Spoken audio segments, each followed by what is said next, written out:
Friends, ఇప్పుడే అందిన వార్త. తెలంగాణ ఎన్నికల షెడ్యూల్ విడుదల, కొత్త తేదీలు ఇవే అంటూ వార్తలు అయితే వస్తున్నాయండి. దీనికి సంబంధించి వివరాలు చెప్పడానికి వీడియో చేయడం జరుగుతుంది. చాలా మంది వీడియోస్ ఉన్నారు కానీ సబ్స్క్రైబ్ చేసుకొని మర్చిపోతున్నారు. దయచేసి ఈ ఛానల్ సబ్స్క్రైబ్ చేసుకొని బెల్ ఐకాన్ ఆల్ పైన ట్యాప్ చేయండి. ఇటువంటి ఇంపార్టెంట్ ఇన్ఫర్మేషన్ మిస్ అవ్వకుండా మీ ఫోన్ నోటిఫికేషన్ రూపంలో వస్తుందండి. చాలా మంది మీరు చూస్తున్నారు కానీ లైక్ చేయడం లేదండి. దయచేసి లైక్ చేయండి, ఇన్ఫర్మేషన్ అందరూ కూడా తెలుస్తుంది.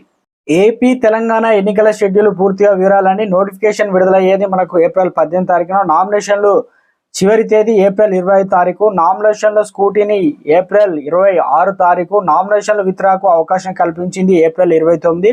ఎన్నికల తేదీ మే 13 తారీఖున, ఎన్నికల కౌంటింగ్ అనేది జూన్ 4 తారీఖు. తెలంగాణలో మే 13న ఎన్నికలు. ఏపీతో పాటు తెలంగాణలో ఒకే రోజు ఎన్నికలు అయితే జరగనున్నాయి. తెలంగాణలో 17 ఎంపీ స్థానాలతో పాటు ఇటీవల కంటోన్మెంట్ ఎమ్మెల్యే లాస్ అనంత మృతితో ఖాళీ అయిన అసెంబ్లీ స్థానాన్ని కూడా మే 13 అనగా ఉప ఎన్నికలు అయితే జరగనున్నది. జూన్ 4న ఫలితాలు అయితే వెలువడనుంది. మొత్తానికి తెలంగాణ ఇటు ఆంధ్రప్రదేశ్ సంబంధించి